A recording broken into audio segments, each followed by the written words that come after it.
I just built the ultimate home golf simulator and I'm gonna show you exactly how I did it. Let's get started.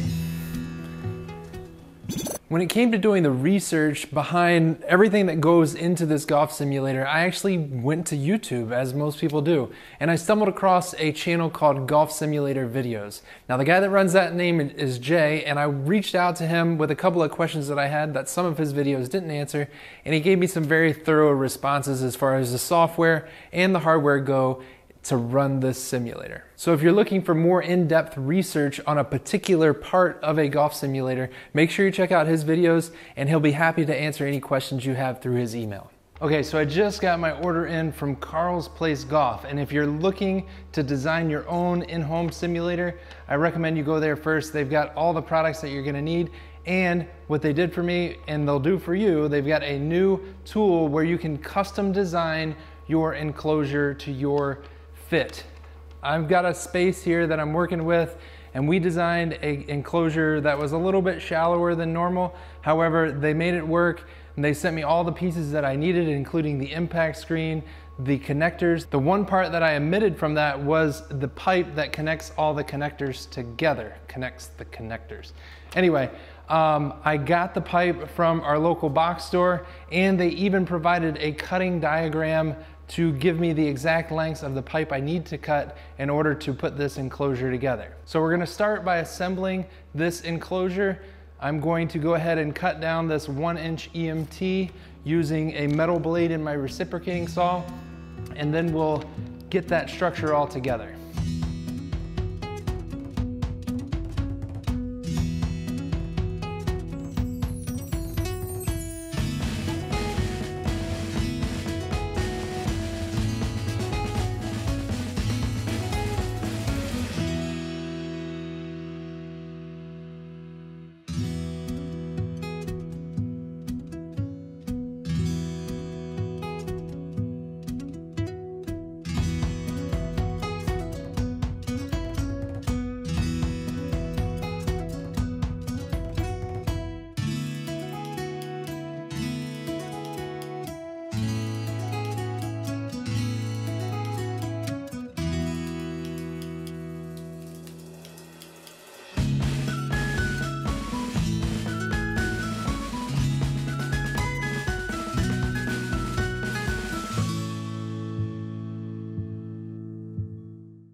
Okay, so I've got my enclosure up, I've got the top and side panels on, and I got the impact screen. Now for the impact screen, I went with the premium impact screen, and this thing is heavy duty. You can feel it's got multiple layers in there, and we'll see how it works, but I'm thinking that this is gonna be a pretty good material. I went ahead and just did every other loop for right now, and that's about half tension. So that's gonna allow the ball to deaden right off of this. However, I'm thinking about upgrading it to full tension and then hanging some sort of memory foam behind it. That way I can absorb some of the bounce back a little bit better. But now I'm gonna be moving on to inserting the foam. You can see these flaps around the screen, and those normally Velcro to the sides. However, I went with the upgraded option to include some foam, so that just to protect that back bar a little bit more and make sure that any stray golf balls didn't hit that. And so that's what we're gonna do now. We're gonna put those in there, fold that Velcro over, and then our enclosure will be done.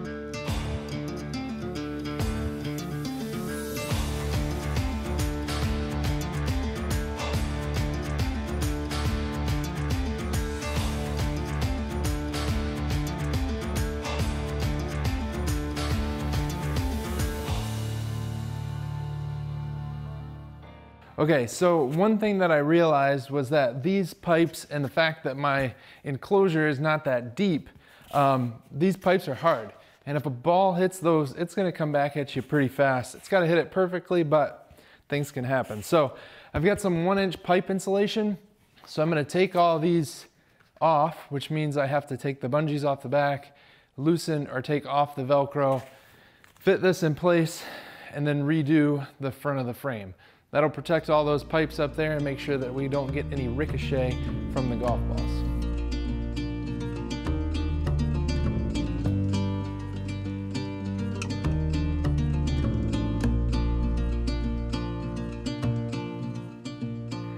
I decided to take 2 heavy-duty moving blankets and string them up behind the hitting area. And my thoughts were that this was going to help prevent some of the bounce back and kind of help deaden the ball. However, apparently they're not as heavy-duty as I thought they were. So now we're going to be taking this down, and I'm going to be replacing that with a 3-inch memory foam topper, and hope it doesn't look like this, but we'll see.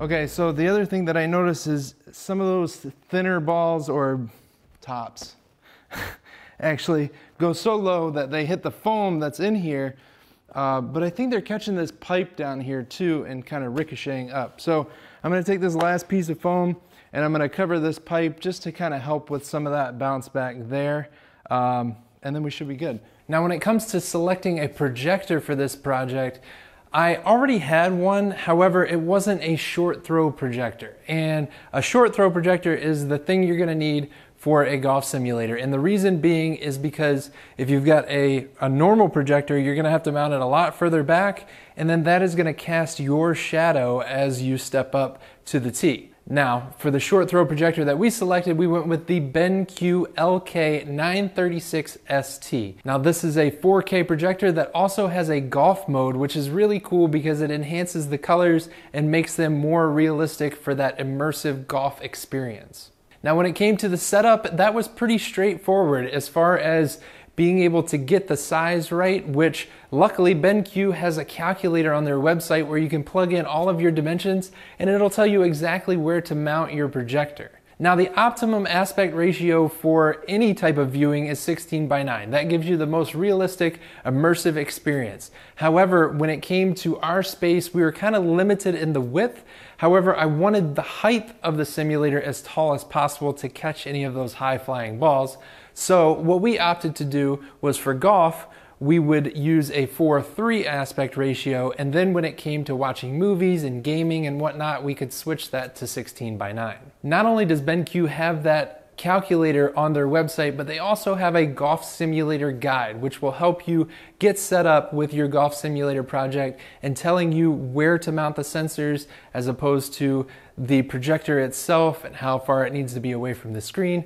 However, obviously those details vary depending on the type of sensor that you're going to be using. Now, sizing the screen went pretty easily. All we had to do was select their corner fit, and we were able to go to each corner and bring those in or out to make sure that we fit those perfectly to each corner of the screen. So not only does the LK936ST projector from BenQ have that 4K and the golf mode, but it also is a laser projector, which means you won't have to be changing lamps every so many years. A laser projector is not only good for that because it has about a 20,000 hour lifespan, but it's really nice because as soon as you turn it on, it's an instant on kind of thing. It's not like those old projectors where you have to wait for it to warm up. Which brings me to my last point. When selecting a projector for your golf simulator, if you have any ambient light, as you see that I do, we need to make sure that we have the brightest projector possible. Now, this projector has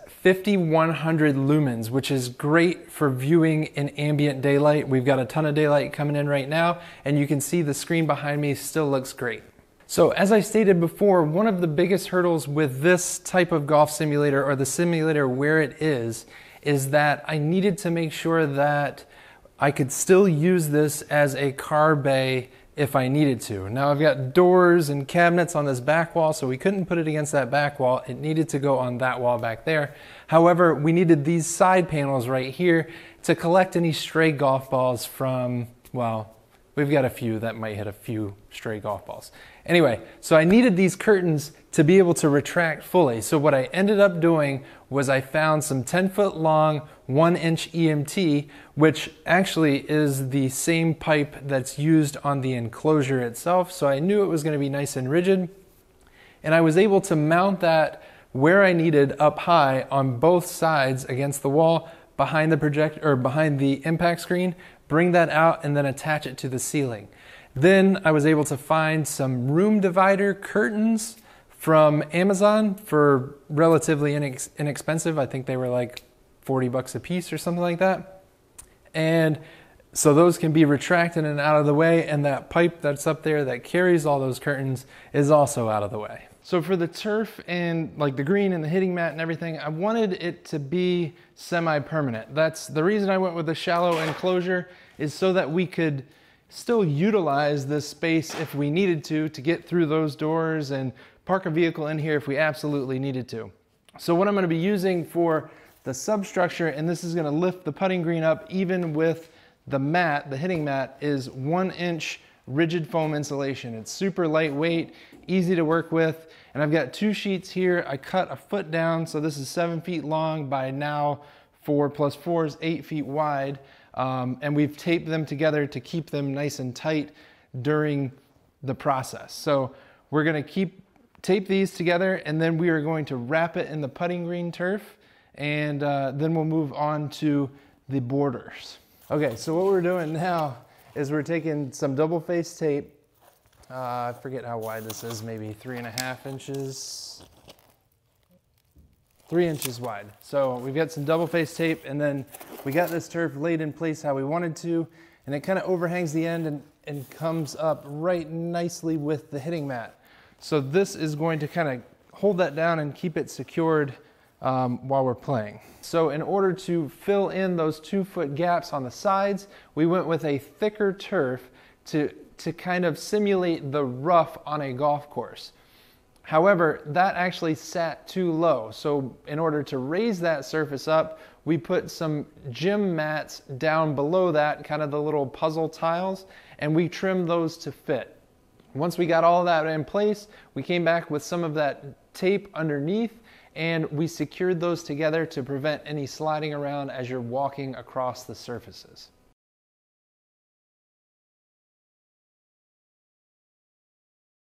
Now when it came to the floor, we went with the 5x8 Country Club Elite hitting mat from Carl's Place Golf.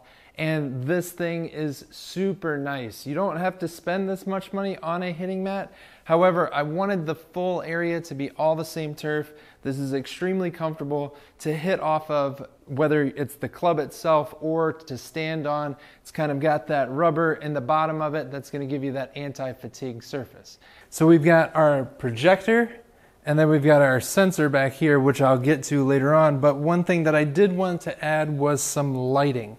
Now I've got 2 sets of lights up there, or I've got 1 set of 3 lights that adds kind of like a subtle floodlight to the hitting area. And the reason being is because obviously when you're playing, you want to lower the light levels, and we're going to be playing mostly at night, and that provides enough amount of light here that you can see what you're doing and operate and function.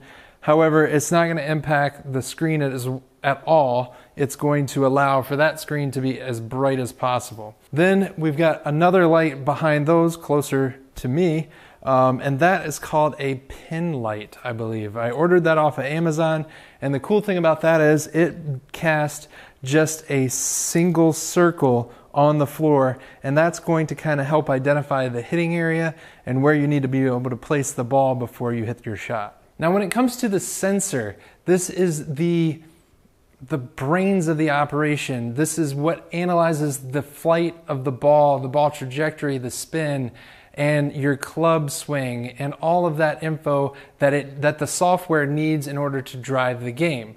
Now, I ultimately, actually, I'll pause for a second. I started with the Mevo Plus from FlightScope.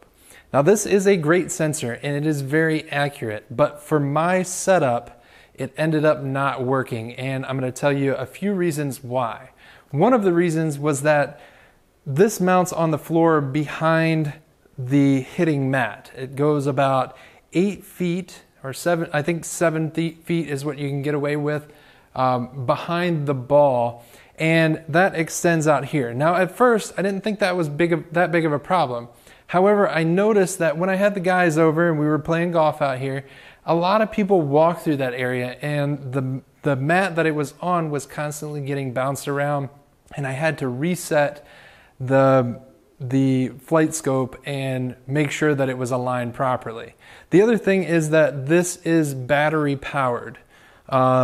So having it on the floor back there, the only way that I could get it through a full night of golf was in order to have an external battery pack hooked up to it, which is not a big deal, or have it corded. But making sure your battery pack is charged and this thing is charged, or having a cord hang down or across the floor, just didn't seem like a great option for me.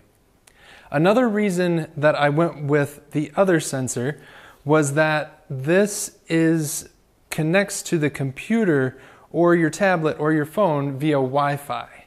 But the Wi-Fi that's in here was not quite strong enough to give me a reliable connection to my computer, which is only one room away. However, at the end of the day, I feel like this would be perfect for throwing in your golf bag and taking out to the range and helping you analyze your swing that way. The portability of it is great. Being able to connect to your phone or iPad while you're on the range and analyze your swing, I think it is perfect for that. However, for this simulator, I decided to upgrade. What you see behind me is the Uneekor IXO. And this thing is amazing. It uses dual high-speed infrared camera technology to capture a full range of precision data with the ball of your choice. And it is hardwired to my computer, so it comes on when the software is on and connects to everything and runs flawlessly. So not only do I get more data, not that I think they're both accurate sensors, but I get more data with this, and it's hardwired. There's no connectivity issues, and it takes up no space on my floor. It's mounted up there. It's always set up. I don't have to drag this thing out, set it up, and align it every time we want to play a round of golf. Now, one thing I did have to do was I did need to add some stickers to the faces of our clubs. And what that does is it allows the high-speed cameras to be able to pick up the club, and it helps measure the club speed as well as the club path, and it picks up where you're making impact with the ball on the club face, which is great for analyzing where you're going to be or what you need to fix. I have a lot of things to fix, so but we'll work on that, and this system will allow me to be a better golfer. Hopefully when spring rolls around, I'll have all these things dialed in. Overall, the Uneekor IXO is, in my opinion, one of the best sensors on the market. The connectivity being hardwired as well as having those high-speed cameras, and it being a camera-based system instead of a radar-based system. You don't have to worry about any of those interferences that like we had with the Mevo and the mini split behind me. Now, I know that I said the sensor itself is the brains of the operation. However, those brains are no good if you don't have the computing power to be able to process that information and display it in a high resolution like we are in 4K.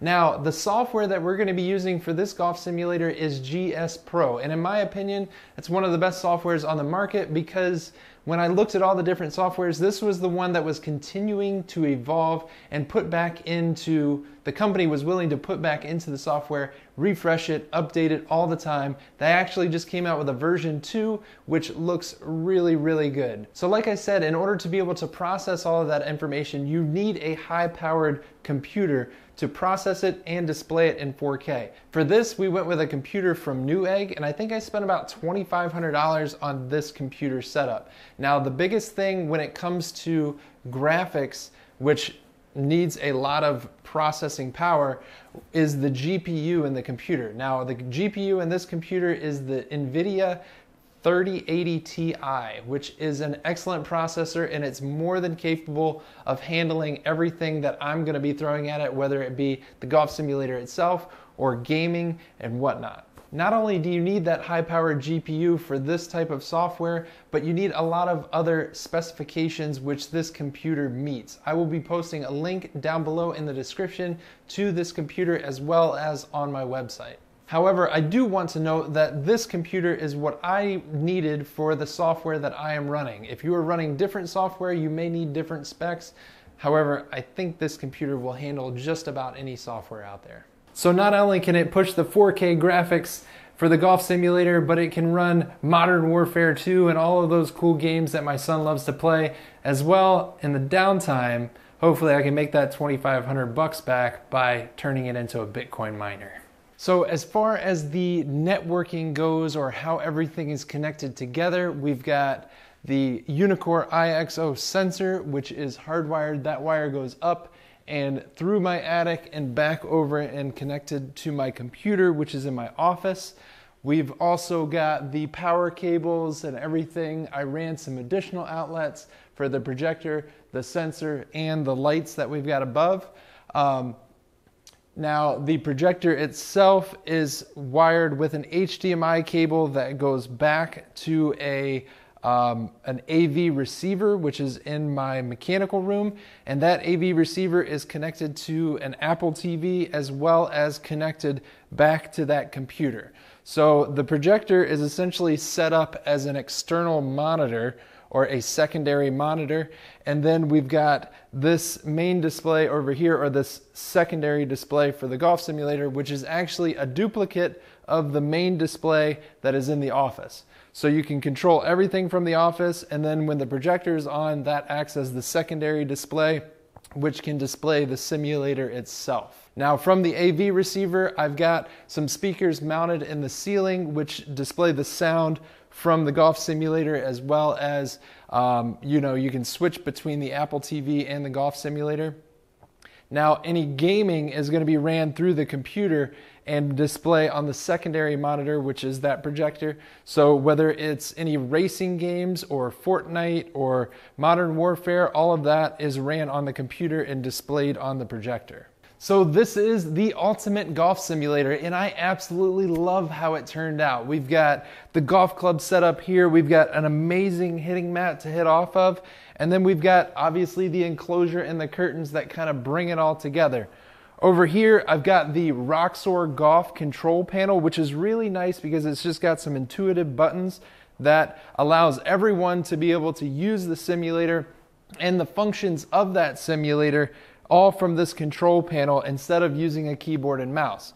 Now, we've also got our secondary monitor over here, which is going to show off all of the data that is captured by the sensor. That includes the ball flight data as well as the actual club data, where your club path is going to be. And we've even got those high-speed cameras that are going to show the club in slow motion coming through and making contact with the ball, and where that ball makes contact on your club. So some incredible data from the IXO, from Uneekor itself, which is truly, truly nice to have.